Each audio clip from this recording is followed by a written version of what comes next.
The broadcast of the adjourned meeting of the Transportation and Public Works Committee will now begin. Welcome. This is the adjourned meeting, October 14th of the Transportation Public Works Committee. This meeting was adjourned from the regularly scheduled meeting of October 7th due to technical difficulties. I'm Chair Kevin Reich, and we will proceed with today's agenda as we do have a quorum. I will note that we are doing this remotely with city staff as authorized under Minnesota statute section 13D.01 due to the declared public health emergency. With that, I will have the clerk confirm a quorum. Councilmember Gordon. I am here. Fletcher. Here. Johnson.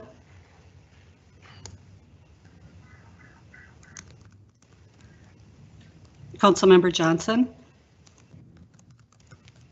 Palmisano. Bender. Here. Chair Reich. Present. There are 5 members present. Thank you, and we'll proceed with today's agenda, in which we have 11 items, 3 of which are public hearings, but I will go through the consent items first, and any committee member can pull them for further deliberation if they wish.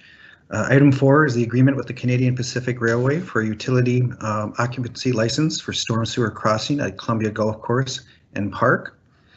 5 is the contract amendment with Hennepin County for residential recycling grant. 6 is the contract amendment with Thomas & Son Incorporated for Hennepin Avenue Water Main Construction Project. 7 is the Minnesota Green Corps Program application to host Green Corps member for the 2021 program year. 8 is the National Association of City Transportation Officials grant for bus lane project implementation. 9 is the Johnson Street Northeast reconstruction project, and there will be a designation. Also, there will be the public hearing for November 18th. 10 is the bid for the Irving Avenue sanitary sewer replacement project. 11 is the bid for the hauling and disposal of dirt, snow, and asphalt millings. Does anyone wish to pull an item? If not, I will have the clerk confirm approval. Councilmember Gordon. Aye. Fletcher. Aye. Johnson. Palmisano. Aye. Bender. Aye. Chair Reich. Aye. There are 5 ayes. Thank you. We'll now go to item 1, which is a public hearing, and I will yield the floor to the director. Thank you, Chair Reich and members of the committee. We have 3 public hearings today, and in this adjourned meeting, we understand that we have some time limitations, and I've asked staff to be brief in their introductory remarks for each of the public hearings. The first of 3 public hearings is presented by Jeff Handelin with Transportation Engineering and Design, and it is for water and sewer service line repair assessments, and I will turn it to Jeff. Thank you, Robin, Mr. Chair, members of the committee. My name is Jeff Handeland. I am the principal professional engineer who oversees the Office of Utility Connections Permitting and the Office of Special Assessments. This is the public hearing for service line repairs. City ordinance enables procedures for the city to repair or replace water or sewer service lines upon request of the service line owner or failure of the service line owner to do so, such that if the bill for the work is not paid, the costs are recovered by a special assessment to the service line owner. The process includes an administrative hearing where a hearing officer considers any assessment objections and makes decisions prior to this public hearing at your committee today. The administrative hearing was held September 3rd and 2 service line owners attended. The hearing officer considered the facts in these cases and decided that the assessments should be levied at the noticed amounts. Public Works' recommendation is to adopt and levy the special assessments. I'll stay nearby in case there are any questions. Are there any questions per the staff presentation? If not, I will open the public hearing, and there's indication that we do have someone in queue, Daniel Willicke. You can address the committee by unmuting *6.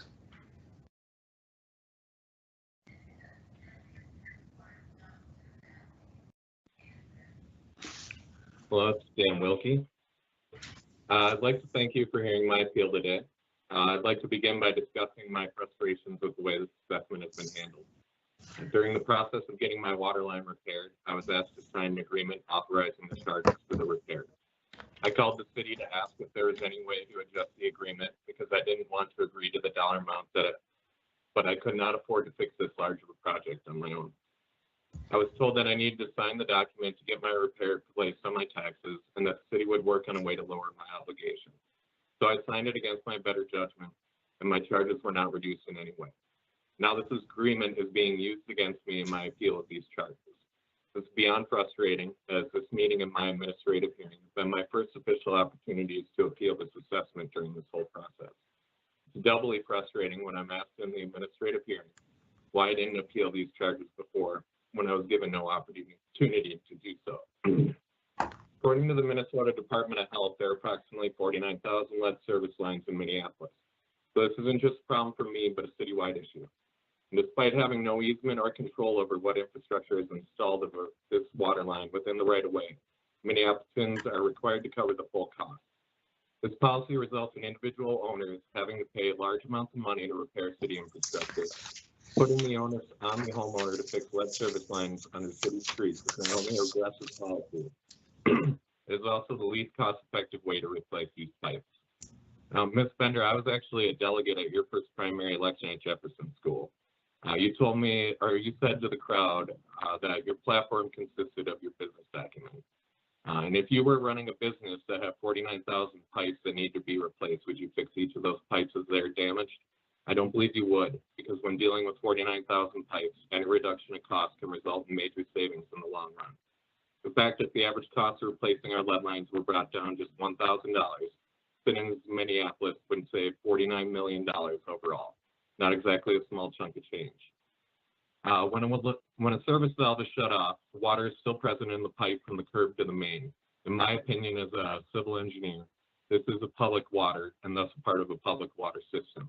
If the city would take over control of the service lines from the curb stop to the main, as is done in most municipalities, then a program that replaces a specified number of these pipes every year until all lead service lines have been removed would be put in place to achieve cost reductions. By replacing lead service lines in a phased plan rather than waiting for something to go wrong, costs of replacements can be reduced significantly. Coordinating the replacement of lead lines during road construction can eliminate the cost of repaving the road and replacing the curb, which is typically a significant charge. Savings will also be had by hiring a contractor to replace multiple lines at one time or bundling a bid of specified number of repairs per year. In my construction experience, the more work you can bundle together, the better pricing you will get from contractors. According to the 2019 Minneapolis budget, an increase of the average water utility fee by $3 per month would increase revenue by approximately $6.8 million. I think Minneapolisans would agree to a small rise in their water bill to get the lead out of our system. But currently, lead is prevented from entering our water supply by adding orthopolyphosphate to the water, which prevents corrosion. This has been an effective solution, as Minneapolis water has never exceeded the action level for lead set by the EPA. Since Minneapolis water isn't currently a danger to the public, the city can have no fear of implementing a long-term replacement plan to spread out the costs, while not adversely affecting public health. Now, maybe there are issues that I do not see that make this plan unviable, but the point is that putting a plan together that better manages costs would be beneficial to the city as a whole. As a city that prides itself on its progressivism, I thought the attention that I brought to this issue would spark action by this committee to socialize the costs of lead service line repairs. However, I have been sadly disappointed. Now, you may hear this, leave this meeting, and never think about it again, but I ask you to put yourself in my shoes, because if I'm going to be charged the full $16,000 with interest, then I will be spending the next 5 years paying over $300 a month. I'll be basically paying for a new car that I will never get to drive. With 49,000 lead service lines in the city, this won't be an isolated incident. Do you envision Minneapolis as a city that charges its citizens $16,000 and then just says deal with it and move along? other districts, but not ours. With this appeal, I hope that you will feel compelled to reduce my costs. But just as importantly, I hope that you consider taking a more proactive approach to the city's lead service line problem. Thank you. Thank you for that testimony. We'll see if there's anyone else who wishes to also give testimony or comment, and we can have staff touch on some of the issues you've raised. Clerk, do we have anyone else registered? There's no one else registered, Chair Reich. And no indication of any outside phone lines trying to get in? No, sir. Not. Certainly, there's a broad policy discussion that's implicated in the testimony by the presenter that we just had. Does staff want to at least touch on how we approach the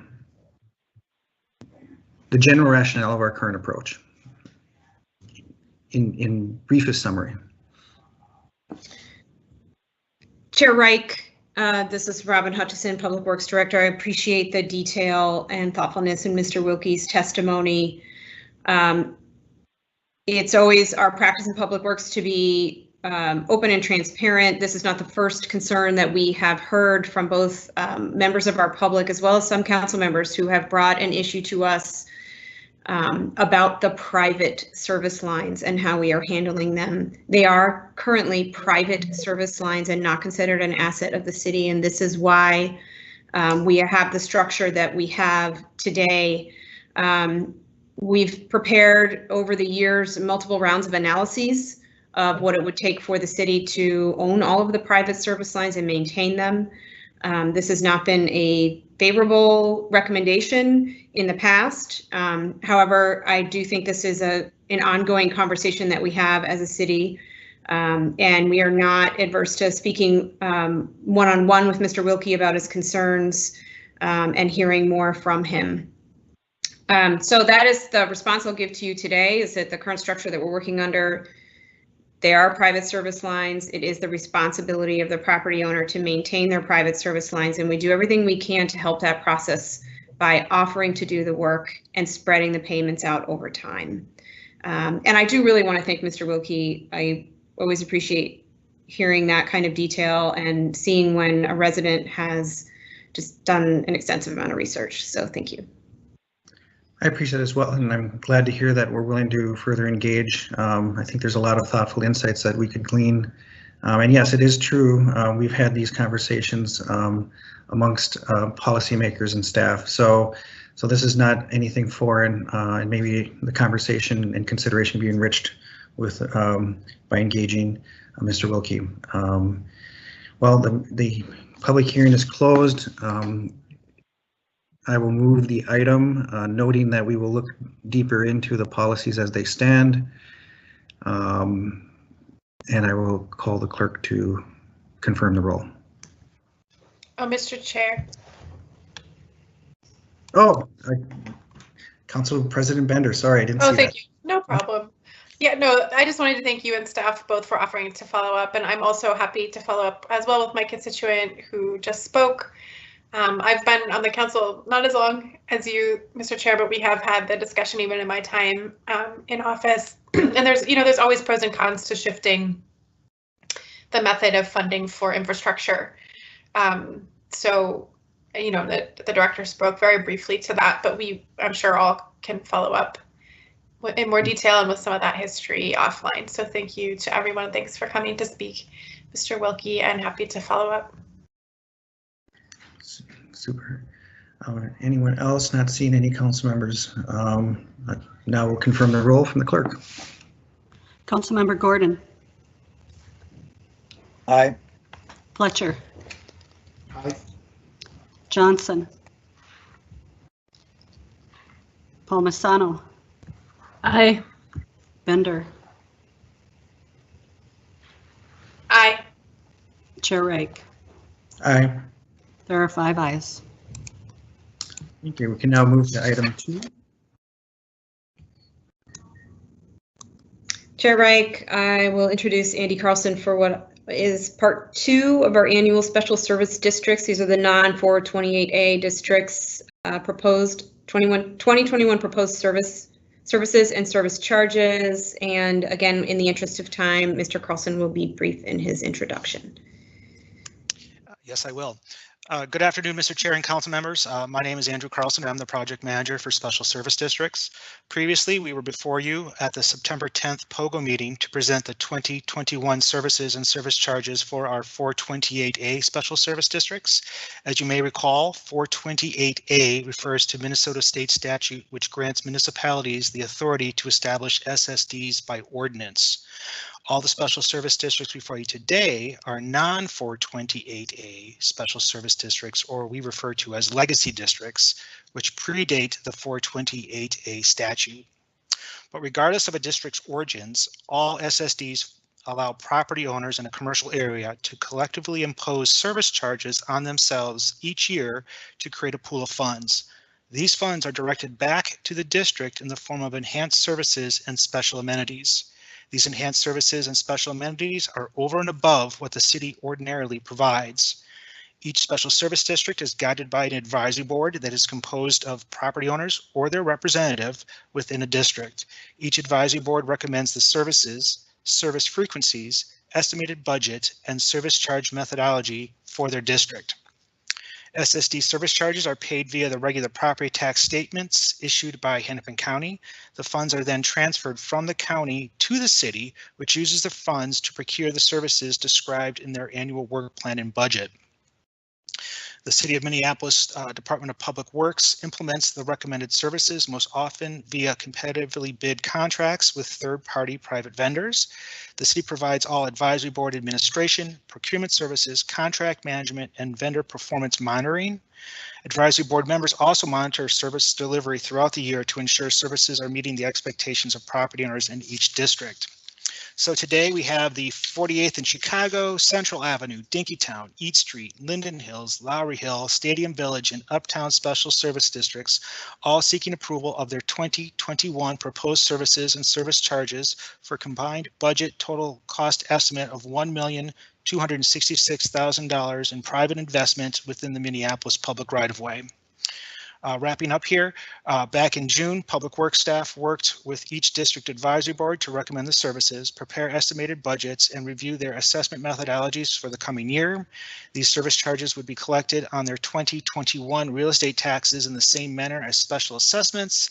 Each affected property owner was mailed a notice of public hearing with the service charge amount 10 days in advance of the public hearing. That concludes my presentation, and I am more than happy to stand for any questions. Are there any questions per the staff presentation? Not seeing any. I will open the public hearing. I do not see anyone listed as registered. Is that still the current status? Yes, it is, Chair Reich. I will call out to the virtual world one more time and then close the public hearing and move the item unless there's any further discussion from committee members. Councilmember Fletcher. Thank you, Chair Reich.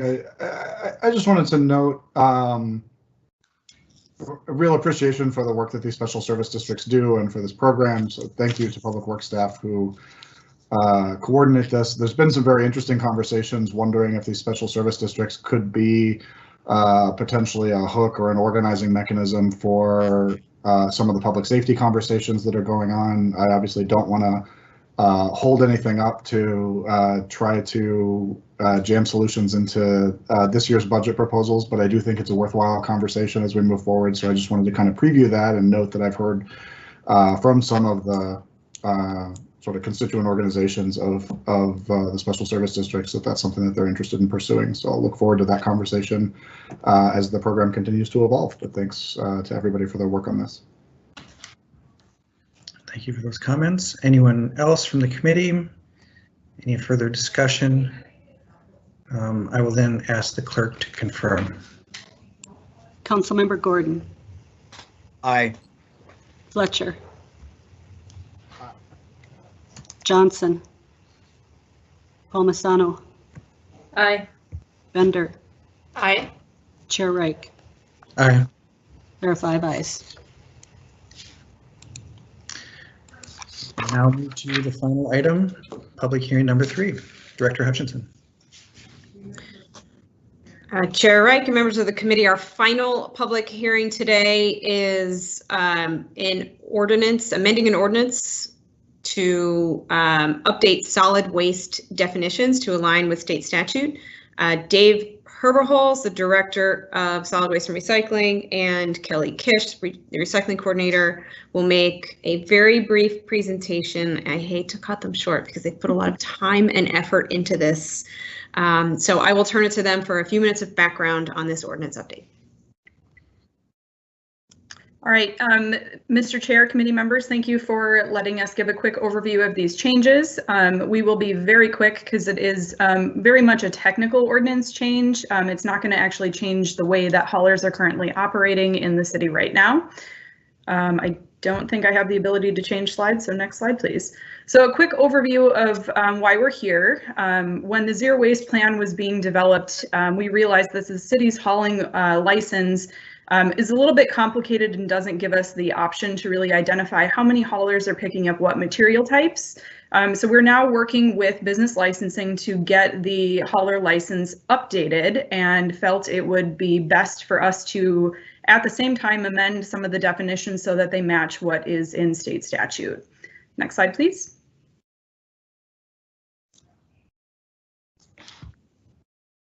So what exactly we're doing, we are amending the current existing definitions for recyclable materials, recycling, and yard waste. We are adding a definition for source separated compostable materials and updating some of the terms we have with terms that are in state statute, and they are listed below, and I will not go through them for time's sake. Next slide, please. So just so you get an idea, this is the current hauling license, and right now we have 67 licensed haulers in the city, but as I mentioned, no way to identify which ones are picking up just dumpsters or picking up garbage and recycling from businesses or hazardous waste. So what we are proposing to do is change the license, and if you would change to the next slide, please, to one that looks very similar but gives haulers the option or the requirement to check boxes identifying what materials they will actually be picking up. And you can see the proposed amended definitions are included in this updated license as well. In addition, to gain more information, we're going to ask haulers to identify who their customers are if they are doing one-time dumpster type collections or roll-offs, or if they do regular collection from businesses or government entities or multi-units, so that when we move forward with evaluating new strategies to divert more waste and meet the city's recycling and composting goals, that we know which players to have at the table. Next slide, please. So again, just real quick overview, it does provide us the opportunity, these ordinance amendments and updating the hauler license will provide us the opportunity to gain that data, so we have the right people invited for those conversations and get a better understanding of which types of, or how many haulers are collecting which types of materials, and it creates consistency with the state. And with that, I and David Herberholz, our director, are here if you have any questions. Are there any questions for the presenters? I know we're pressed for time.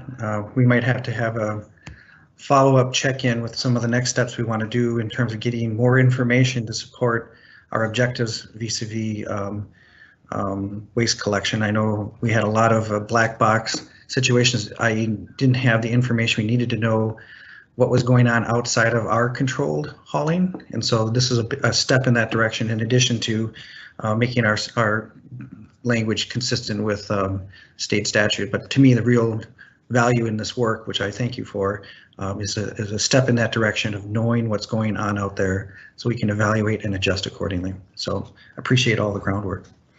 Any other comments? Councilmember Palmisano. Thank you, Mr. Chair. I just wanted to very quickly say that I really appreciate this work. You know, a lot of the concerns and issues around construction waste in infill construction projects and small scale construction projects has been a problem and something that I've been trying to address and working on for a long time. I know that Councilmember Gordon and I have been involved in the zero waste initiatives of, and efforts in the past. Some of them have needed to stall, but more information like what this will help us to get. More information and data is going to get us closer to our zero waste goals and to policy initiatives in the future. So thank you so much for these efforts. Thank you. Appreciate those comments. Anyone else wish to make comment? Councilmember Gordon. I was just going to comment in the chat, but I think this is a good step, and thanks so much for staff for keeping it going, and the more information, the better. And thanks, Councilmember Palmisano, for acknowledging all the work that's gone into this in the past. Council President Bender. Thank you, Mr. Chair. Just quickly wanted to add my thanks to this team. I know there's so many things going on in the city, but these pieces around meeting our zero waste goals and our climate goals and our air quality goals are really important. And I know the work is still happening thanks to our staff team in Public Works. So thank you so much for your leadership for many years and for all the work that you're doing to meet all of those big goals. Thank you all. Good comments. Anyone else? Seeing none, I will have the clerk call the roll. Or is this a receive and file? No, this, No. did you open the public hearing, Chair Reich? Oh, good point. I'll open the public hearing. Does anyone wish to speak? Anyone wish to speak? Seeing none in the queue, I will close the public hearing and move this item. Is there any discussion? Seeing none, clerk call the roll, please. Councilmember Gordon, Aye. Fletcher, Aye. Johnson, Aye. Palmisano, Aye. Bender, Aye. Chair Reich. Aye. There are 6 ayes.